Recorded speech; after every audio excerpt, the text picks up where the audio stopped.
할렐루야. 기독교 윤리. 예. 제가 이 크루컴을 짤 때 혹시 뭐 제멋대로 한 게 아니고요. 우리 칼빈 기독교에서 가장 그 근본 신학의 계획주의에서 하고 있는 크루컴이 있습니다. 그 위주의 이제 말씀을 제가 쫓다 보니까 이 크루컴 가운데 기독교 윤리, 우리가 성도가 말씀 가운데 어떻게 살 것인가. 지금 기독교 교리도 저주 한 주에서 잘 하고 있거든요. 우리가 66권에 대한 말씀도 제가 해설도 계속적으로 하고 있고요. 그 다음에 기독교 교리가 중요한 만큼 기독교 윤리는 결국 우리 성도가 어떻게 살아갈 것인가, 세상을 바라보면서 우리 성도의 삶을 어떻게 해석을 해야 되고, 이것을 지금 현재 10계명을 가운데 그 방향을 제시를 하거든요. 오늘 제5계명이 그 가운데 오늘 성도의 사회적 책임이라는 제목으로 나눌 겁니다. 자, 기도할게요. 예수님, 기독교 윤리 가운데 우리 삶의 표본을 주님께서 인도해 주시고 방향을 주님께서 키를 잘 잡아 주시옵소서. 예수님 이름 기도드립니다. 아멘. 제5계명 출애굽기 20장 12절 내 부모를 존경하라. 그리하면 너희 하나님 나 여호와가 내게 준 땅에서 내 생명이 길리라. 이 부모는 생물학적인 부모 말고도 교사 또 저보다 먼저 된 사람들을 가리켜서 부모라고 표현이 되어 있습니다. 지난번에 한번 설교가 그렇게 나왔습니다. 예, 성도의 사회적인 책임. 저도 이제 평소도 생활을 하다가 제가 3년 전에 하나님 부름 받고 이제 신학을 하게 되고 여기까지 왔는데, 성도의 사회적 책임 가운데 저도 먹고 사는 문제에서 어떻게 하면 먹고 살고 그다음 어떻게 이웃을 나눠줄 것인가 이런 고민을 많이 했단 말입니다. 저같이 실천적으로 성도의 삶을 어떻게 살 것인가 몸부림친 사람은 그리 많지 않나 생각을 듭니다. 왜냐? 저는 그렇게 몸부림치며 살았기 때문에 그렇습니다. 그래서 제가 기업을 함에 있어서도 어떻게 하면 이웃을 이렇게 나눌 수 있을까? 그 가운데 저는 예비 사회적 기업을 직접 몸으로 해본 사람입니다. 그래서 어떻게 하면 성도의 삶이 이 기업과 이웃에 나눠줄 것인가, 이런 부분에 제가 고민을 했던 사람으로서 또 이렇게 오늘 5계명 가운데서 성도의 사회적 책임에 대한 내용을 좀 나누도록 하겠습니다. 우리가 사는 사회가 바르고 좋은 사회가 되기를 바라는 것은 모든 시민이 바라는 바이고 그리스도인이 바라는 바입니다. 예수님 재림 전까지 사실 이런 것은 완전한 것은 없지만은 그래도 우리가 구원받은 사람으로서의 하는 어떤 양심적인 삶이 아닌가 봐집니다. 그래서 우리가 그리스도인들이 사회에 대해 가지는 책임이 무엇인가? 책임. 예. 첫째, 우리가 세속 국가의 통치자들에게 복종해야 한다. 예.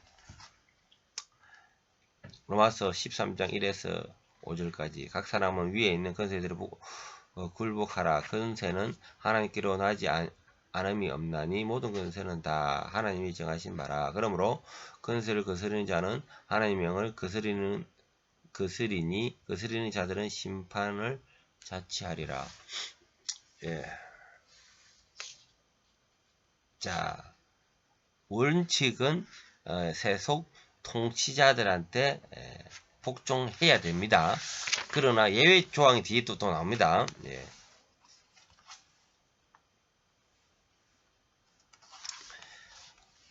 우리가 그들에 복종하지 않는 것은 하나님의 거스르는 거고요.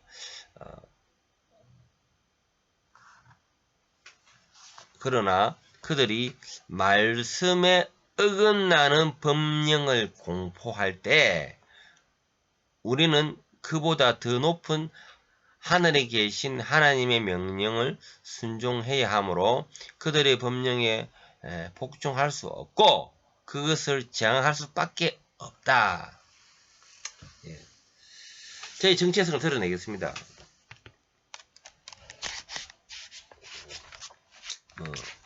제가 이제 저 한쪽에 보면은 이승만의 분노가 있지 않습니까? 이승만의 분노. 제가 이제 그 작년에, 3년 전에, 그 이승만의 분노, 정강훈 목사님 지었던 이승만의 분노 그 책을 읽고 또 정강훈 목사님의 주도적으로 하는 그 애국 운동에 제가 심취했습니다. 지금은 일단은 심취를 한 것이 그 당시 문재인 물론 저와 같이 정치 성향이 다를 수가 있습니다. 문재인 정부가 추구하는 것이 기독교의 그 본질 안에 들어가는 것이 아니라고 저는 봐집니다. 예. 점점 세속적이고 우리 기독교와 반대적이고 뭐 이런 것들이 차별금지법이라든가 우리 계획주의에 볼 때는 차별금지법의 동성애 이런 것들이 우리와 어떤 정서가 다르단 말입니다. 그래서 그에 대해서 제가 본질적인 운동을 제가 앞장서서 했습니다. 그러나 이제 제가 신학적인 부분에서 더 깊이 들어감으로 인해 가지고 제가 목회 성도들한테 말씀을 전해주고 더 이 부분이 하나님 목자로 불렀기 때문에 이것이 더 중요하기 때문에 제가 지금은 전반적으로 집중적으로 나서지 않는 겁니다. 왜냐 말씀 안에 들어가 보니까 물론 성도의 삶은 그런 정치적인 부분에 대해서 구분하고 또 이렇게 해야 될 부분이 있습니다. 그건 있지만은 목회자의 삶은 그렇게 가서는 되는 것이 아니라는 것이 계획주의에 바라보는 목회자의 상이기 때문에 제가 더 이상 그 정치적인 활동을 하지 않는 겁니다. 그러나 정서는 애나 지금이나 똑같지만은 활동을 하지 않습니다. 자, 그래서 이러한 하나님의 말씀의 법령에 이렇게 어긋났을 때는 우리가 저항할 수 있다는 겁니다. 자, 둘째, 우리는 세속적 통치자들을 위해 기도해야 됩니다. 예, 때로는 그때 산에 올라가서 듣기도 하고 뭐 그랬습니다. 어쨌든 우리는 모여서 이들은 왜냐면은 사탄 마귀는요, 권력자 또 돈 있는 이런 자들을 자꾸 흔듭니다. 네. 그렇기 때문에 우리가 이 나라가 끌고 가고 있는 이 권력자를 위해서 우리가 끊임없이 기도해야 합니다. 네. 자, 세 번째, 우리는 세속적 통치자를 위해서 세금을 내야 합니다. 예, 맞습니다. 저희들도 세금도 내고요. 국방의 의무도 또 감당해야 되죠. 자, 이 나라를 유지하려면은 원래 자본주의가 공장을 짓고 또 많은 사람들한테 있는 사람이 더 많은 부를 추축할 수 있는 것이 이 자본주의의 어떤 시장적 경제입니다. 그래서 그것을 극복하기 위해서 이렇게 어려운 사람들을 이렇게 복지 부분이 더 이렇게 그들을 위한 정치가 나오고 그들을 위한 또 구제가 이루어지는 겁니다. 그래서 그러기 위해서는 세금을 우리 성도들은 열심히 내야 하는 건 맞습니다. 그리고 우리는 세속 사회의 개선을 위해서 몇 가지 실천해야 합니다. 첫째, 전도하는 일입니다. 예. 성경을 보이는 사회의 개선의 근본적인 방법은 심령을 구원을 통해서이다. 인간의 본성의 심이 부패하여 치료가 불가능하기 때문에 전도밖에 없습니다. 말씀밖에 없어요. 전도해야 되고요. 두 번째는 모범을 보이는 일을 합니다. 성도는 말과 행위로 세상 사람들에게 의와 성과 진실의 본을 보여야 합니다. 예. 기독교가 진리 운동이고 새 생명 운동일진데 그리스도인들은 세속사회에서 빛으로 모범적 인격자로 나타나야 한다. 그 작은 빛들이 어두운 세상을 조금씩 밝힐 수 있을 것이다. 우리는 정치, 경제, 법률, 과학, 교육, 신문, 방송, 예술 등 직업의 각 분야에서 모범을 보임으로써 우리가 책임 있는 윗사람일 경우에 직접적 혹은 우리가 아래 사람일 경우는 간접적으로 다른 사람에게 선한 영향을 끼쳐야 하며 또 기회가 있을 때마다 다른 동료들을 겸손히 설득하며 그들의 양심에 호소함으로써 사회 개선을 위해 노력해야 한다. 네, 그렇습니다.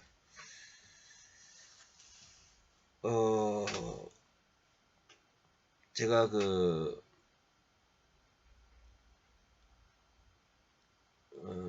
비영리 단체를 운영을 하고 있는데요.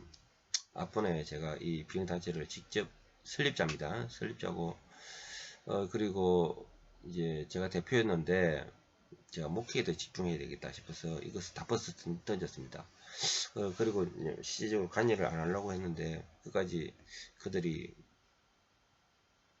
고문으로 남아주기를 원했고 또 그 다음에 이 정신적인 지주가 원래 그 믿음의 이 영성이 없이는 막 물조류가 막 지멋대로 흘러간단 말입니다. 그래서 정신 지주로 남아 있기를 원해서 제가 이제 고문으로 남아 있습니다. 다음에 제가 뭐 오늘 시간이 나든 이번 주에 나면 제가 그 비영리 단체에 대해서 한번 이야기를 하도록 하겠습니다.